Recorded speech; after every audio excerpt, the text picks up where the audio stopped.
Welcome to my channel easy and IMP learning. આજે આપણે ધોરણ 6માં પ્રશ્ન બેંક આવી ગઈ છે હિન્દી વિષય માટે. તારીખ છે 17/9/22, કુલ ગુણ છે 25. તો પ્રશ્ન 1 છે, નિમ્નલિખિત પ્રશ્નો કે ઉત્તર लिखिए किन्हीं 5. કોઈ પણ 5 પ્રશ્નોના જવાબ વિદ્યાર્થી મિત્રો તમારે લખવાના છે. પહેલો જ પ્રશ્ન છે, આપને किन किन पशुओं को देखा है? हाथी, घोड़ा और बैल. बीजो प्रश्न है, हमारा धर्म क्या होना चाहिए? तो मानवता ही हमारा धर्म होना चाहिए. एक जगत एक लोक काव्य को और कौन कौन से शीर्षक दे सकते हैं? आ तमारी एक्सरसाइज माटे विद्यार्थी मित्रों मुकेलो छे. नन्ही को किसने डंक मार दिया? नन्ही को बिच्छू ने डंक मार दिया. बिच्छू कहाँ फंस गया था? बिच्छू दलदल में फंस गया था. नदियाँ कहाँ मिलती है? नदियाँ सागर में मिलती है. आपने किन किन कहानियों का पठन किया है? चतुर कौवा, दयालु शिकारी. बिच्छू के स्वभाव के बारे में माँ ने नन्ही से क्या कहा? तो बिच्छू के स्वभाव में माँ ने नन्ही से कहा कि बिच्छू का स्वभाव बहुत ही गंदा है. आपने कौन कौन से फूल देखे? गुलाब, कमल इत्यादि. सूरज की किरणें रोज कहाँ पर आती है? सूरज की किरणें पृथ्वी पर आती है. नन्ही की माँ ने नन्ही से क्या कहा? बिच्छू अपनी गंदी आदत का गुलाम है. ऐसा नन्ही की माँ ने नन्ही से कहा. प्रकृति के तत्व कौन कौन से हैं? जल, प्रकाश, आकाश, वायु और जमीन. ये सब प्रकृति के तत्व है. दीपक जग को कैसे रोशन करता है? दीपक खुद जलकर जग को रोशन करता है. नन्ही ने क्या निश्चय किया है? नन्ही ने निश्चय किया है कि मैं बिच्छू की गंदी आदतें छुड़वा कर रहूँगी. तो અહીં ઘણા બધા પ્રશ્નોનો જવાબ આપેલા છે વિદ્યાર્થી મિત્રો. બાકીના પ્રશ્નો જવાબ તમારી એક્સરસાઇઝ માટે પણ થોડાક મૂકેલા છે, તો એ પ્રશ્નોનો જવાબ તમે જાતે કરજો. અહીં ત્યારબાદ અહીં એક પેરેગ્રાફ આપેલો છે. देवताओं का अभिवादन स्वीकार करने के पश्चात ब्रह्मा जी ने उनसे कुशल मंगल पूछा. तो प्रश्न है पहलो ज, ब्रह्मा जी ने देवताओं से क्या पूछा? तो ब्रह्मा जी ने देवताओं से कुशल मंगल पूछा. देवताओं किससे त्रस्त थे? तो देवताओं वृतासुर से त्रस्त थे. असुरों के बारे में इंद्र ने क्या कहा? इंद्र ने कहा कि असुर बलवान भी है और चतुर भी है. देवता एक शस्त्र बनाते तो असुर कितने शस्त्र बना लेते? देवता जब एक शस्त्र बनाते तो असुर 4 शस्त्र बना लेते थे. देवता ब्रह्मा जी के पास क्यों गए? देवता ब्रह्मा जी के पास उपाय पूछने को गए थे. ત્યારબાદ બીજો જે પેરેગ્રાફ છે, બીજો પેરેગ્રાફ પણ વાંચી લેજો વિદ્યાર્થી મિત્રો, અને ત્યારબાદ એમાંથી પ્રશ્નનો જવાબ તમારે આપવાના છે. પ્રશ્ન છે પહેલો, परोपकारी मनुष्य किसके समान होता है? साक्षात ईश्वर के समान परोपकारी मनुष्य होता है.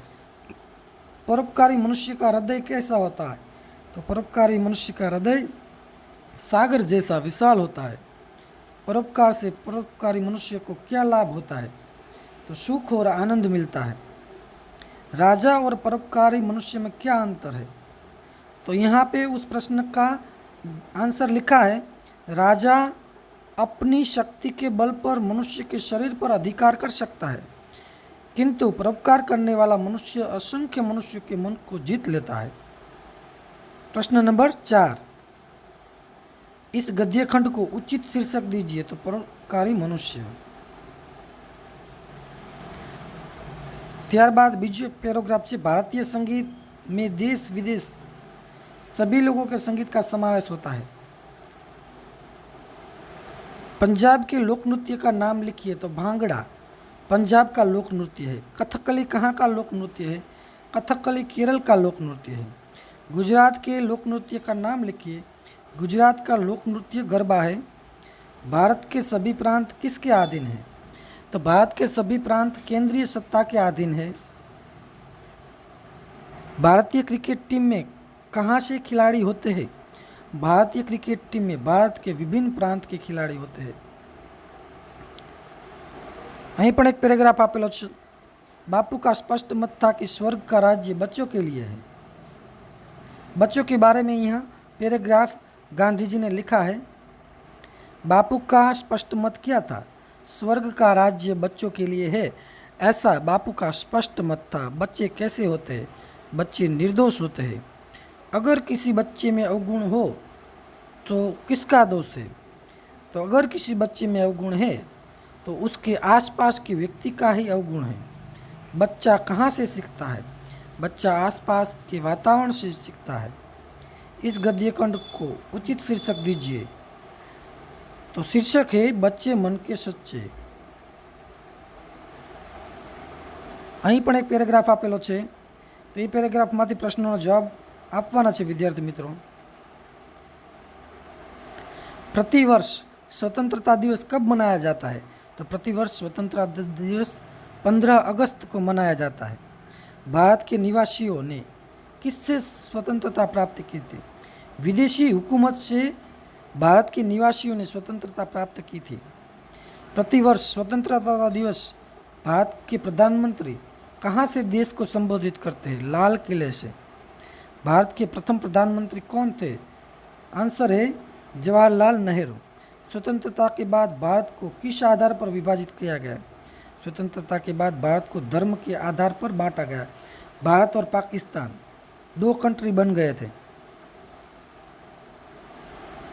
निम्नलिखित शब्दों को अंकों में लिखिए। तो यहाँ 53 लिखे, 82, 96, 74, 83, 79,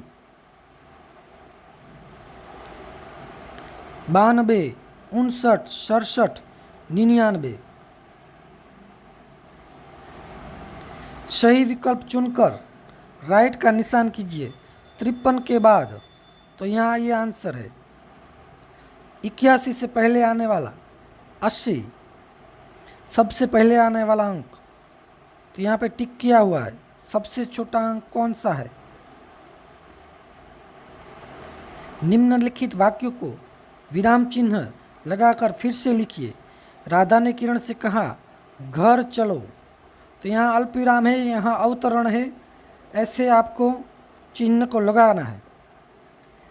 सीता स्कूल नहीं गई, तो यहाँ पूर्ण विराम है, फुल स्पॉट। यहाँ क्वेश्चन मार्क है, प्रश्नार्थ चिन्ह है। यहाँ अल्पविराम है, क्यों? वहाँ कोई तकलीफ है, रोको मत जाने दो। तो यहाँ सभी विराम को हमने लिखा है, आप देख सकते हैं। इसके आगे 16वां प्रश्न, अरे तुम नहीं गए, तो उसमें क्वेश्चन मार्क है। रानी यहाँ अल्पविराम है, यहाँ क्वेश्चन मार्क है।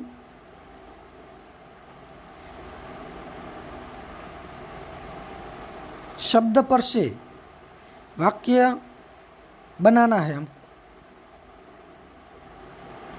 तो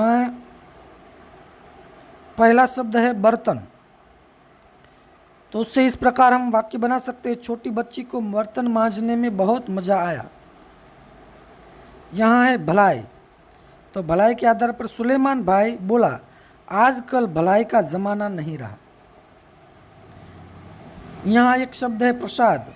मयंक हमेशा से प्रसाद को बांटकर खाता था। और यहाँ है पहाड़। गिरनार नाम का पहाड़ गुजरात के जूनागढ़ में स्थित है। यहाँ शब्द है हरियाली। वर्षा ऋतु में हर ओर हरियाली छा जाती है। यहाँ है दया, तो हर धर्म ग्रंथ में लिखा है प्राणी मात्र से दया रखनी चाहिए।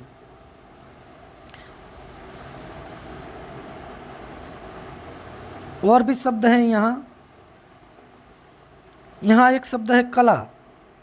एक मान्यता है कि सर्वप्रथम कला का उदय भारत में हुआ था। यहाँ शब्द है सागर। सागर को कभी भी अपनी मर्यादाओं, अपनी सीमाओं की मर्यादा नहीं छोड़ता है। यहाँ है स्वभाव। नन्ही ने अपना स्वभाव नहीं छोड़ा, लेकिन बिच्छू ने अपना स्वभाव छोड़ दिया। तो इसी प्रकार की वीडियोस को देखने के लिए इस चैनल को लाइक करें, कमेंट करें, शेयर करें और सब्सक्राइब करें। Thanks for watching. चलो वीडियो पूरा हो।